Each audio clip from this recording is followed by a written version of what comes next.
हिंदू टूटा है, हिंदू जात में टूटा है, कोई भूमियार में टूटा है, कोई राजपूत में टूटा है, कोई ब्राह्मण में है, कोई दलित में है, कोई महादलित में है, कोई अति पिछड़ा वर्ग में आ गया है। इन सबको एकजुट करना होगा। आप बंगाल की परिस्थिति देखिए, वहाँ क्या स्थिति होते जा रही है हिंदुओं के साथ। आप केरला की स्थिति देखिए, वहाँ क्या दिक्कतें होते जा रही हैं हिंदुओं के साथ। अगर आप नहीं जागिएगा तो आने वाले समय में ये जब बढ़ेंगे तो निश्चय ही आपको तकलीफ देंगे।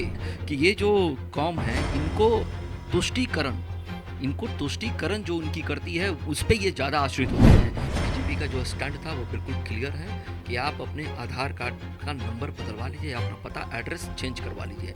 और जो लोग घुसपैठिए बन के हमारे देश के और राज्य के अंदर आए हैं उनको हम CAA NRC के तहत बिल्कुल निकालेंगे और निश्चय ही निकालेंगे। नहीं तो आने वाले समय में देश के ऊपर शरिया लागू हो जाएगा और आप सबसे पहले अपने धर्म को परिवर्तन करने के लिए मजबूर हो जाएंगे।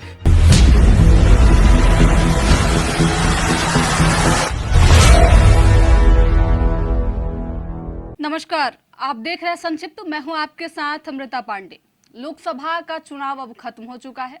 सभी पार्टियां अपने अपने स्तर से समीक्षा बैठक कर रही हैं। बीजेपी में भी समीक्षा बैठक का दौर जो है वो लगातार जारी है। कई समीक्षा बैठक हो चुकी हैं, अभी भी हो ही रही है। इसमें एक चीज निकल के सामने आ रहा है कि इस बार जो बीजेपी का चुनाव जो हुआ है उसमें मुस्लिम वोटर बीजेपी के साथ नहीं है। और इसी मुद्दे पे बात करने के लिए हमारे साथ बीजेपी युवा मोर्चा के प्रदेश प्रवक्ता राहुल आनंद जी हमारे साथ हैं। सर, कैसे देखते हैं इसको? इस बार चुनाव में बीजेपी को मुस्लिम समुदाय का वोट नहीं मिला है। देखिए, भारतीय जनता पार्टी का एक स्वरूप रहा है और उसकी एक रूपरेखा है कि अंतिम पायदान तक खड़े व्यक्ति तक के विकास को पहुंचाने के लिए जो एक नैरेटिव गढ़ा जाता था विपक्ष के द्वारा कि भारतीय जनता पार्टी अगर आएगी सत्ता में तो आपको बहुत सारी योजनाओं का लाभ नहीं देगी और इस तरह की बहुत सारी बातें की जाती थी। कोई मौत का सौदागर कहता था, कोई गोधरा कांड से भारतीय जनता पार्टी को करता था और लगातार जो सांप्रदायिकता छवि बनाने की कोशिश की जाती थी हमारी, उससे निवारने के लिए हमने निश्चय ही कुछ प्रयास किया था। जब 2014 में हमारी सरकार आई तब से लगातार हम कहते आए थे सबका साथ सबका विकास और सबका सम्मान कहते थे, जिसके तहत हमें लोगों को अपने से जोड़ने की कोशिशें की और किया भी।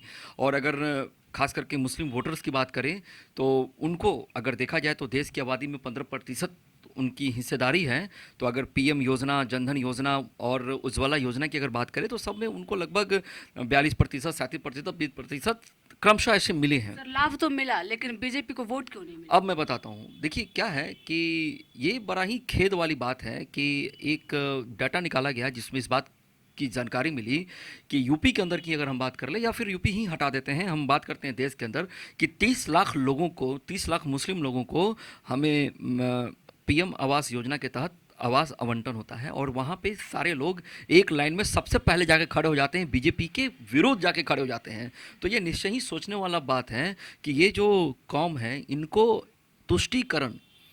तुष्टीकरण जो उनकी करती है उस पर ये ज़्यादा आश्रित होते हैं। और दूसरी बात अगर देखें तो ये अपने समुदाय का लोहा मनवाने के लिए उन पार्टियों के साथ जाकर खड़े हो जाते हैं जो इनका शोषण करते हैं। और अभी जो रिजल्ट आया है उसमें वही लोग ज़्यादा उभर कर आए हैं और जिन लोगों ने वोट दिया इसमें साफ पता चलता है कि मुसलमानों को अभी अपनी तुष्टीकरण से ही मतलब है, उन्हें विकास की विचारधारा से कोई मतलब नहीं है, उनको संविधान से कोई मतलब नहीं है। जबकि संविधान अगर धर्मनिरपेक्ष की बात की जाए तो हमने हर वक्त संविधान का आदर और सम्मान किया है। उसके तहत हम सबको लेकर चलने की कोशिश करते थे और किया भी हमने।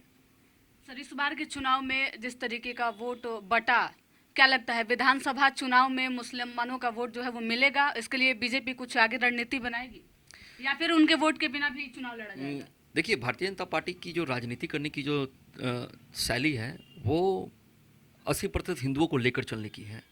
और जहाँ तक सवाल ये उठता है कि मुसलमानों के वोट को लेकर, तो देखिए पढ़े लिखे वर्ग के जितने लोग आते हैं जो समझदार हैं उनको लगता है कि देश हित में, राज्य हित में बीजेपी के साथ जुड़ना चाहिए तो वो जुड़े, क्योंकि भारतीय जनता पार्टी ने उनको हर समय हर वक्त बहुत सम्मान दिया है। और रही बात उनको वोट देने की, तो मैं आपको बता देना चाहूँगा कि वो वोट दे या ना दे, भारतीय जनता पार्टी ही ऐसी पार्टी है जो जनमानस के हित का काम कर सकती है। सर, मुसलमानों को बीजेपी से इतना एलर्जी क्यों है? क्योंकि किसी भी मतलब चुनाव में देखिए वोट जो है वो बीजेपी का अगेंस्ट ही रहता है। देखिए इसकी एक सबसे बड़ी वजह यह है कि इसमें उनके मानसिकता को समझना होगा। उनके अंदर जो एक छवि भरी जाती है, उनको ये पता होना चाहिए कि हमारा देश का जो संविधान है और हमारे देश की जो कानून व्यवस्था है वो संविधान के तहत चलती है, ना कि मौलानाओं के द्वारा फतवा जारी करने से चलती है। और जो मुसलमान हमें वोट नहीं देते हैं और जिन्होंने ये मान लिया कि भारतीय जनता पार्टी को वोट देने से अपनी हार है या अपने लिए कुछ हो पाएगा, तो मैं समझूंगा कि वो उनके अंदर जो अभी भी जो डर का वायरस जो भरने की कोशिश की जा रही है विपक्ष के द्वारा और उनका जो शोषण लगातार होता रहा है, इसका ही एक जीवंत उदाहरण है कि वो भारतीय जनता पार्टी से अपनी दूरी बना रखे हैं। वो उनकी समझ और उनके ऊपर ये निर्भर करता है। सर, हाल ही में एक बयान आया था सीतामढ़ी के सांसद देवेश चंद्र ठाकुर का कि हम यादव और मुसलमानों का काम नहीं करेंगे जीतने के बाद। तो क्या लगता है कि इन्हीं सब वजह से बीजेपी से दूरी बनी रहती है? ये बयान कहाँ तक सही है? देखिए, ये कहना गलत होगा, क्योंकि जब भी कोई जनप्रतिनिधि जीत कर आता है तो वो सबके लिए आता है और ये सबके हित के लिए काम करते हैं, क्योंकि वो सीतामढ़ी के सांसद हैं, ना कि कोई स्पेसिफिक किसी कास्ट के सांसद बनकर आए हैं। तो जमात की राजनीति यहाँ करनी है। तो ये मैं आपको ज़रूर बता देना चाहूँगा कि देखिए, मुसलमानों में ये सबसे बड़ी जो एक दिक्कत है, उससे हिंदुओं को सीखनी चाहिए। हिंदुओं को क्या सीखनी चाहिए कि वो लोग एक लाइन में खड़े होकर, एकजुट होकर उस पार्टी के खिलाफ खड़े हो जाते हैं जो उनको समानता का अधिकार का बोध कराती है, उस पार्टी के खिलाफ वोट देते हैं जो उनको त्रिपल तलाक जैसे विकार से दूर निकालती है, उस पार्टी के खिलाफ खड़े हो जाते हैं जो उनके महिला सशक्तिकरण की बात करती है और उनको सम्मान देने के लिए, उनके हित के लिए लड़ाई लड़ती है, जो माननीय मोदी जी ने किया, लगातार किया। लेकिन हमारे हिंदुओं भाइयों में थोड़ी सी जागरूकता की अगर कमी की बात करें तो ये कह ज़रूर सकते हैं, और आपके चैनल के माध्यम से मैं कह भी रहा हूँ कि वो एकजुटता का परिचय नहीं दे पाते हैं। हिंदू टूटा है, हिंदू जात में टूटा है, कोई भूमियार में टूटा है, कोई राजपूत में टूटा है, कोई ब्राह्मण में है, कोई दलित में है, कोई महादलित में है, कोई अति पिछड़ा वर्ग में आ गया है। इन सबको एकजुट करना होगा और ये काम करने का जो भार है ये भारतीय जनता पार्टी के पास है और भारतीय जनता पार्टी लगातार इस चीज़ के लिए कहती है और करती है। आपने देखा होगा कि जो वोट परसेंटेज आया उसमें भी आप देखिए तो हम कितने नंबरों से चूक गए। तो इसका मतलब ये है कि देश के राज्य के उत्थान में आपकी क्या अहम भूमिका है, ये आपको समझना होगा। नहीं तो आने वाले समय में देश के ऊपर शरिया लागू हो जाएगा और आप सबसे पहले अपने धर्म को परिवर्तन करने के लिए मजबूर हो जाएंगे, जो लगातार डर का माहौल बनाने की कोशिश की जा रही है हमारे विपक्षों के द्वारा। हम आपके चैनल के माध्यम से इस बात के लिए भी एक लाइन अंकित करना चाहेंगे कि आप बंगाल की परिस्थिति देखिए, वहाँ क्या स्थिति होते जा रही है हिंदुओं के साथ। आप केरला की स्थिति देखिए, वहाँ क्या दिक्कतें होते जा रही हैं हिंदुओं के साथ। अगर आप नहीं जागिएगा तो आने वाले समय में ये जब बढ़ेंगे तो निश्चय ही आपको तकलीफ देंगे। सर, विपक्ष हमेशा से आरोप लगाते रहा है कि बीजेपी जो है वो हिंदू मुस्लिम की राजनीति करती है। अच्छा, मैंने अब तक जो भी बातें कही, मैं जब कहता हूँ सबका साथ सबका विकास और सबका सम्मान की बात करता हूँ तो हमारे सारे लोग आ जाते हैं, लेकिन आप अपने आप को स्वयं इस बात के लिए प्रूफ कर रहे हैं कि भारतीय जनता पार्टी हिंदू मुसलमान का काम करती है। मुझे बताइए आप कि एक बार जब से केंद्र में शासन आया है तब से कितने दंगे हो गए। यूपी के अंदर जो कार्यकाल चल रहा है, दूसरा कार्यकाल उत्तर प्रदेश के अंदर राज्य के अंदर चल रहा है योगी आदित्यनाथ जी का, कितने दंगे हो गए।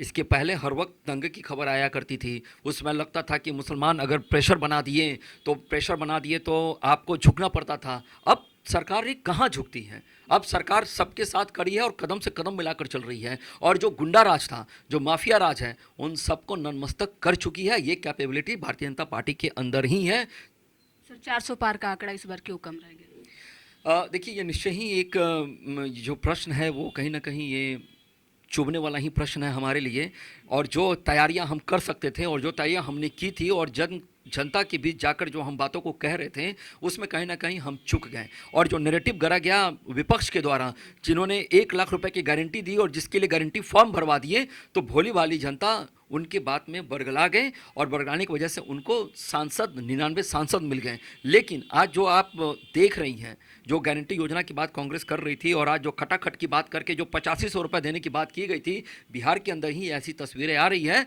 जो इस बात का पुख्ता सबूत है कि लोग खाते खुलवाने जा रहे हैं लेकिन पैसे नहीं मिल रहे हैं। कांग्रेसियों जो फॉर्म भरवाए थे वो उनको डांट कर अपने दरवाजे से बाहर कर रहे हैं। तो इससे स्पष्ट होता है कि हमारी नीति और नीयत बिल्कुल सही थी, हम चुक गए, जनता के बीच में पहुंच। कई ऐसे जगह से आपकी हार हुई है जहां से आप लोगों ने सोचा नहीं होगा। जैसे यूपी में देखिए किस तरीके के सीट आए, अयोध्या को देख लीजिए, अयोध्या में तो एकदम से चौंकाने वाले रिजल्ट इस बार आए हुए हैं। देखिए, अयोध्या की जो हार है वो निश्चय ही रूप से उसके दुख का वर्णन करना भारतीय जनता पार्टी के लिए शब्द नहीं है। लेकिन अगर मैं इसकी बात करूं तो अगर आप फैज़ाबाद की बात कीजिए, क्योंकि वो फैज़ाबाद लोकसभा क्षेत्र आता है, तो अयोध्या में हमने जीत हासिल की, उस विधानसभा में हमने जीत हासिल की, लेकिन बाकी जो 5 विधानसभा बचते उसमें हम लीड नहीं कर पाए। ये निश्चय ही समीक्षा करने की ज़रूरत है और ये जानने की ज़रूरत है कि जिन लोगों ने भारत की संस्कृति को पहचान दिलाई, जिस पार्टी ने भारत की मर्यादा को पुरुषोत्तम राम की तरह सहेज के रखा, अगर भारतीय जनता पार्टी का प्रदर्शन नहीं निखर पाता है तो निश्चय ही ये एक दुख का विषय है। इसकी समीक्षा होनी चाहिए और वहाँ की जनता को भी सोचना चाहिए कि क्या ये सही है या गलत है। सर, लास्ट सवाल आपसे कि जिस तरीके से चुनाव के रिजल्ट इस बार आए हैं और आगे भी चुनाव होने वाला है, 25 में विधानसभा चुनाव होने वाला है, तो इसमें बीजेपी मुसलमानों को लेकर क्या कुछ तैयारी करेगी ताकि उनका वोट जो है वो बीजेपी को मिल पाए? देखिए, भारतीय जनता पार्टी ने बड़ा ही स्पष्ट कर रखा है कि आप अगर हमारे साथ आते हैं तो हम आपका स्वागत करेंगे, अगर आप हमारे साथ नहीं रहते हैं तब भी हम आपका सम्मान ही करेंगे। और जो विकास की जो रणनीति है वो सब तक पहुंचेगी। वो कभी बुर्का देखकर नहीं कहता है। लेकिन जो लोग इस बात को कहते हैं कि बुर्का के अंदर रहकर हम खेल को बिगाड़ सकते हैं, जो लोग ये बात करते हैं कि लंबी दाढ़ी वाले आकर हमारे रणनीति को बिगाड़ सकते हैं या हमारे राज्य के अंदर अगर समस्या उत्पन्न कर सकते हैं हमारे देश के अंदर, तो उनके लिए बीजेपी का जो स्टैंड था वो बिल्कुल क्लियर है कि आप अपने आधार कार्ड का नंबर बदलवा लीजिए, अपना पता एड्रेस चेंज करवा लीजिए। और जो लोग घुसपैठिए बन के हमारे देश के और राज्य के अंदर आए हैं उनको हम CAA NRC के तहत बिल्कुल निकालेंगे और निश्चय ही निकालेंगे। और ये हमारा स्टैंड है और राज्य सरकारों का इसमें समर्थन मिला है और मिलेगा भी। और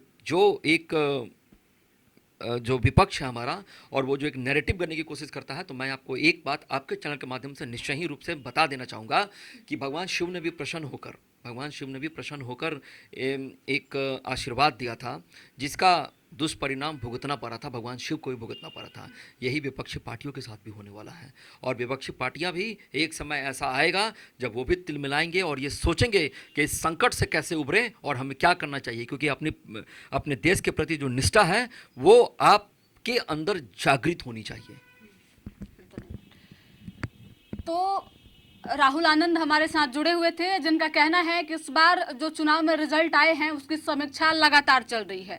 बीजेपी जीत और हार दोनों की समीक्षा कर रही है। क्या निकल कर सामने आता है ये अभी भविष्य के गर्भ में है, क्योंकि समीक्षा बैठक लगातार अभी चल ही रही है। अगर मुसलमानों की बात करें तो बीजेपी यह मानती है कि मुसलमान हमें वोट दें या फिर ना दें, लेकिन हम उनके साथ, उनके विकास के साथ आगे बढ़ेंगे। आपकी क्या राय है हमें कमेंट करके जरूर बताएं। फिलहाल इस रिपोर्ट में इतना ही। धन्यवाद।